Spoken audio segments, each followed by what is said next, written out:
Hello, and thank you for joining us again in this event, this wonderful event, the Human and AI Symposium. With us right now, we have Brian Garr. He's the Chief Product Officer of Pure Talk AI. Brian is a longstanding evangelist of natural language processing technologies and conversational AI. Brian, thank you very much for joining us. It's a great pleasure. Thanks Uh, so much. It's so great to be here. you're gonna school us on conversational AI and the good that it can do to the world. Is Yeah, that so let's talk about that. First of all, my name is Brian Garr. Just as a background, I've been in the AI space since the mid 90s, so about 30 years. And I've been a C-level exec through most of those years, and plus a decade at IBM. So let's talk a little bit about how humanized AI is changing the conversational world. And when I say humanized, well, I want to make sure we go over what that means and understand that's not conventional ask and answer questions, but it's something more than that. And then I want to talk about remote patient monitoring. Um, System checker is an interesting application of LLMs and AI, and probably one of the biggest problems the 55 plus age is dealing with today from a medical and healthcare perspective is loneliness. And conversational AI can have a big role to play in that as well. So, does humanizing how a chatbot interacts make a difference? All of us have grown up with different kinds of IVRs, push A or one for this, two for this. And then we migrated to say, give me the last four of your social security number, and maybe more direct, what we call directed dialogue, which means it asked you a question and expected an answer. And that was the entire conversation. It was very transactional. Humanizing, if you look at the Oxford Dictionary, it means to make something more humane or civilized. And that's really what we're doing with conversational AI in 2024. It's more of a natural dialogue, and LLMs are probabilistic, which means if you ask it the same question twice, you're going to get two different answers. It may be the same concepts in the answers, but it's always a new session. It's always a new discussion. So it's not rote, so to speak. And it evokes images of human discourse. So when you talk to me as a person, it's a lot different than talking to a computer. And what we're trying to do is emulate that kind of pleasant environment where you get to speak to a human or you get to speak to a computer, and it's a pleasant experience. One of the keys to that experience is making sure it sounds human. So if you're talking to a great algorithm, some really great NLU, natural language understanding, and it's all sounding like a tin robot, then the experience is not going to be pleasant. Instead, what we've done at Pure Talk anyway, and a lot of other people are getting there too, is created very human-like sounding conversations. And I'm going to just play you an example of one right now. Hello. Good afternoon. May I speak with Michael? Hi, speaking. My name is Mia. I'm your customer support specialist with Mia Aesthetics. I'm calling regarding your plastic surgery inquiry. Do you have a moment to speak with me? Sure. Sure.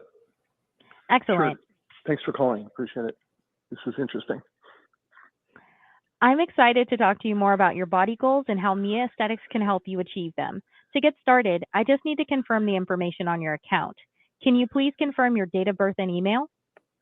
9267 and Andrew at anachris.com. Need me to spell that for you? No. Thank you for confirming. Can you also confirm your height and weight for me, Michael? I am 6'5", actually 6'4". I've shrunk a little bit in my old age. And my weight, gee, I always hate giving this out. I'm 260 pounds. Thank you so much for that information. The purpose of this call is to confirm that all your information is accurately noted on your account, and this will ensure that your surgical coordinator has the necessary information to properly recommend your treatment plan. Okay, Following our call today, one of our surgical coordinators will be reaching out to help you with next steps. great. Okay, so you're going to ask me some questions? Yes. Okay. Which type of procedure are you interested in? Well, I'm not 100% sure of what you offer. I've got some things, physically, aesthetically, that I've looked in the mirror and thought, gosh, I'm getting older. I've got some crow's feet. Certainly, my hairline is receding. I don't know if liposuction is something you provide as well. I'm interested in, now that I'm single again, maybe appearing a little more pleasant to potential partners and dates and so forth. Well, those are all some of our most popular procedures here at Mia Aesthetics. Our surgeons are incredibly skilled in performing operations and procedures for crow's feet, hairlines, and liposuction. I'm confident that you'll love your results. We currently have 9 locations: Miami, Vegas, Austin, Chicago, Atlanta, Utah, Tampa, Baltimore, and Houston, and 26 talented surgeons at Mia Aesthetics. Do you have a location or doctor in mind? Well, so I didn't have anything in particular. I do a bit of traveling. How long would recovery be on, say, the crow's feet surgery? Could I do that if at the end of a business trip if I were going to Las Vegas, or what's involved? That's a great question, and it would actually be for one of our surgical coordinators, and they would give you all of that information in your treatment plan. Okay, so you're not able to give me any information about sort of recovery times, or for hair restoration, anything? Can you give me some more information on the hair restoration? That's something I'm really interested in. Unfortunately, I wouldn't be able to help you with that, but I can have someone call you back to do so. Okay, if you could, that would be helpful. That would be Sure. helpful. Let me just confirm a few more things. It Sure. looks like we received the photos you submitted, but unfortunately, they don't allow for a proper assessment due to the angle. I'm going to send you a link with instructions on retaking the photos. If you don't have someone that can take the photos for you, I recommend setting a timer on your phone. Okay, we can cut it short there. We don't need to hear the whole interaction, but some things to point out about that interaction, and I grant you it was a commercial interaction, and we'll get to some samples that are not commercial shortly. But what I wanted to show was that a conversational AI humanized call can show creativity and empathy. It certainly shared knowledge about what procedures could be done. She was in charge of the call, and she listened. So she listened to what he had to say and reacted to it in a very humanized way, even though it was a computer talking. And it held up over time. So that conversation actually goes on for about 6 minutes, and at no point does it fumble the ball or get lost. It basically is in control of the conversation and listening to what's being said and reacting to what's being said, and is able to cope with his ambiguities as well. He certainly talked like he was talking to a human, and a lot of the phrases and words were not precise. They were ambiguous and uncertain. And it was able to pivot from questions about surgery to questions about insurance. So really, the AI was capable of reacting to anything he threw at it. Um, Now, the AI is trained to stay in domain. So if he had asked questions about the North Pole, she would have curried it back into the conversation at hand, and not gone off and spoke about the North Pole, even though she may know about the North Pole because that may be part of the training of the LLM. But she was knowledgeable about the procedures available, and she was able to show excitement about some of the things that she had for him. And one of the cool parts of Pure Talk's ability, or our instantiation of conversational AI is that we have algorithms that make mistakes on purpose. So you may have noticed she made a few errors, mispronouncing a word or stuttering for a second. And those are all part of what we put into the conversation to make it sound human. You can choose not to do that, obviously, but we feel it makes it a more human experience, which in turn makes the human on the other end act more predictably. So do you think it was a pleasant experience for the other person? I mean, I get the impression it was. And that's an interesting display of what you can do with humanized conversational AI. One of the areas where we're doing a lot of work and where a lot of conversational AI can do a lot of good is in remote patient monitoring. So we are actually working with a company right now that is working on RPM, and the idea is that Clara, your virtual nurse, calls you every morning, and every morning she goes over all the things you're supposed to do. Have you taken your pills today? And if not, why don't you go take them, and I'll wait and come back on the line when you've taken your pills. How do you feel today? Well, I don't feel good. I have a headache. Well, I know from talking to you the last 5 days that you've had a headache for 5 days. So that's something I'm worried about. Maybe we should make an appointment with your internist. And obviously, nurse or the virtual assistant Clara has your appointment schedule, can make appointments with your doctors. And remind you of appointments with your doctors, as well as having general health education information. For example, what do I take for heartburn? I have heartburn this afternoon. Well, here's what you take. Take some Tums or whatever the correct answer is. Or even, why do I take atorvastatin? Well, because you have high cholesterol. That's why you take atorvastatin. And when is my next appointment with my endo? All those things can be answered by Clara. Let's take a quick listen into a Clara conversation. Hello, this is Clara, your virtual nurse assistant. May I speak with Matt Willert, please? Hi, this is Matt. How are you? Good afternoon, Mr. Willert. I'm calling to check on how you've been feeling since our last telehealth visit. A few days ago, you mentioned your foot was swelling a bit. How has that been? I mean, so far so good. Actually, the swelling went down, but I've been having a bad headache the last couple of days. I'm glad to hear that the swelling in your foot has improved. I'm sorry to hear about the headache. Have you been taking anything for it? No, to be honest, I tried ibuprofen, but it didn't work, so I haven't really taken anything since, so I don't know. I'm sorry to hear that the ibuprofen didn't help with your headache. It's important to address persistent headaches, especially if they've been lasting for a few days. Have you been experiencing any other symptoms along with the headache? No, honestly, my nose has been pretty stuffy, so that's about it, honestly. I see. Sounds like you might be dealing with a combination of a headache and a stuffy nose. It's important to address both symptoms to help you feel better. Have you tried any remedies for your stuffy nose? Yeah, I have a nasal spray, but it doesn't help. Honestly, it just doesn't help at all. I'm sorry to hear that the nasal spray hasn't been effective.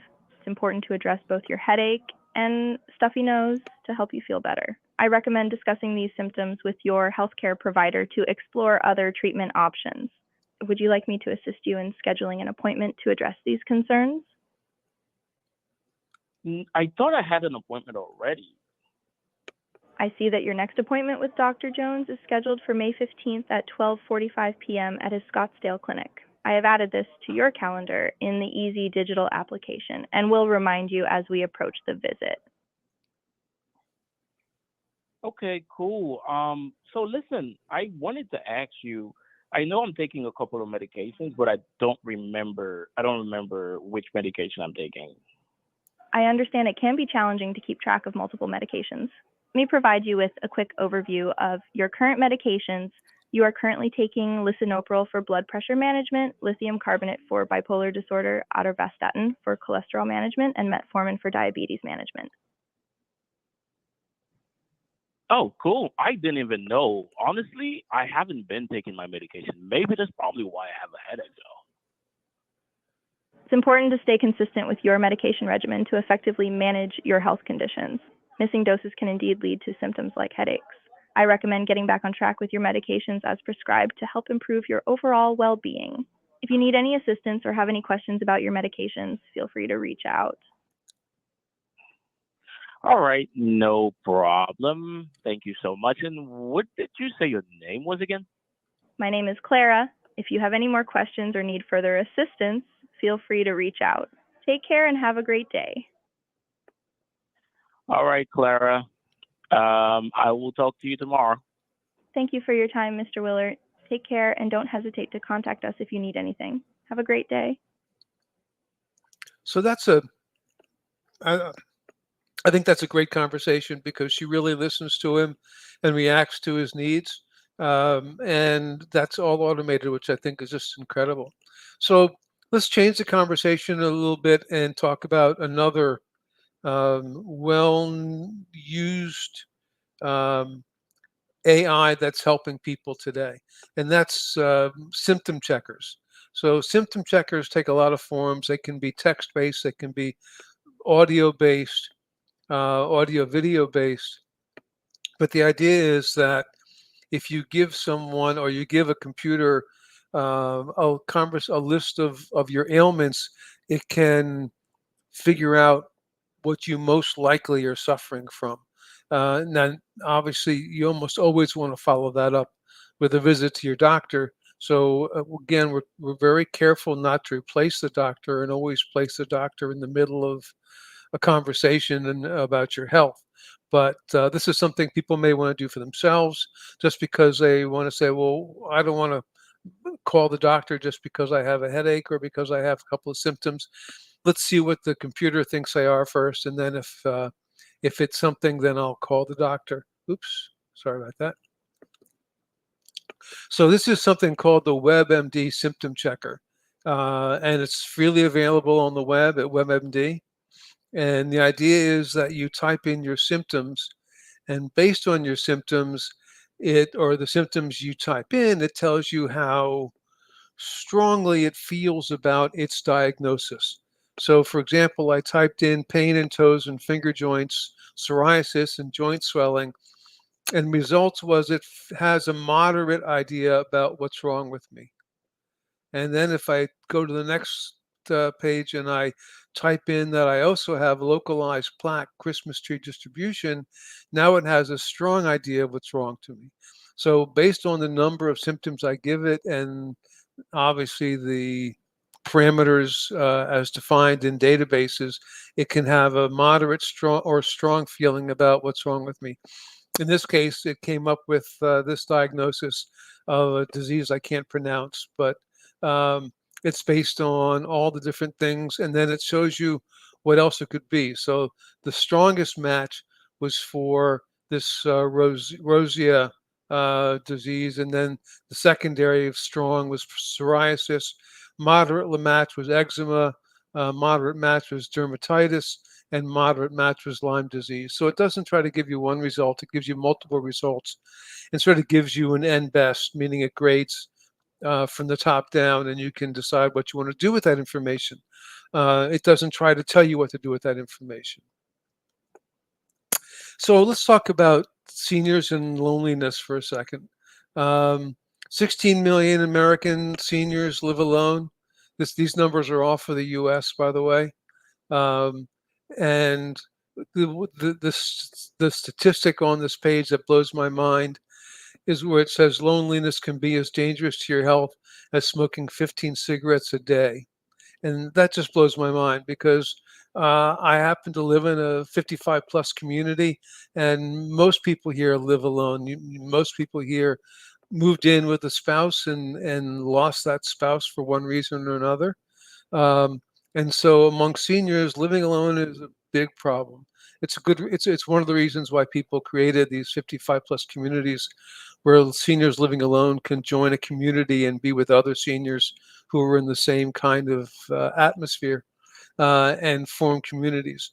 But the idea that you can do some good and help people by talking to them every day, even if it's if it's a conversational AI bot, um, means you're helping people. And of course, one of the things that happens with people who live alone is they get depressed, and that can be a huge problem for seniors. So, one of the interesting bots that Microsoft created is this Xiao voice that uh, is really big in China. And if you have traveled to China, you've probably seen it. Um, it's localized for Chinese, and it's basically it's got 660 million users now. It's a poet, it's a singer, it's a designer. Even been a TV and radio hostess, and a lot of people use it as a virtual girlfriend or boyfriend, so they can talk to someone every day.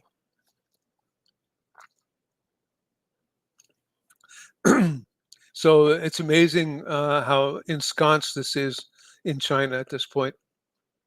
But another place rather where we can do it is we've created something which we think is very empathetic in the voice bot, and it incorporates a lot of known data on depression. And it's our own LLM. It's our own bespoke LLM, because that way we can be a lot more focused on the particular domain and don't worry about out of scopes because we just or say we can't answer that. Let's go back to what we were talking about. So here's a conversation I recorded last week, actually, and the conversation just blew my mind. Take a listen. Hello, this is Jennifer, your virtual therapist. May I speak with Brian, please? Yeah, this is Brian. Hi, Brian. I'm here to listen and support you today. How are you feeling right now?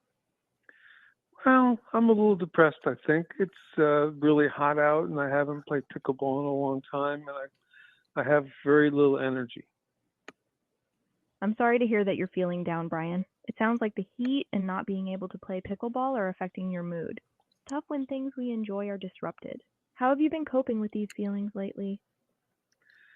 I tend to sleep a lot. Yeah, I just tend to try to sleep through everything. It sounds like you're using sleep as a way to cope with how you're feeling. It's common to seek comfort in sleep when things are challenging. Have you noticed any changes in your sleep patterns recently, like sleeping more or having trouble sleeping? Yeah, definitely. I used to wake up at 6 o'clock and be wide awake and ready for work, and now I'm waking up at like 8:30, 8:40, and I just sort of drag myself out of bed. It sounds like there have been some noticeable changes in your sleep routine. Waking up later and feeling less energized can be tough to deal with. Have you been experiencing any other changes in your daily routine or activities that might be contributing to how you're feeling? Yeah, I haven't just had the energy to play pickleball in like 3 months.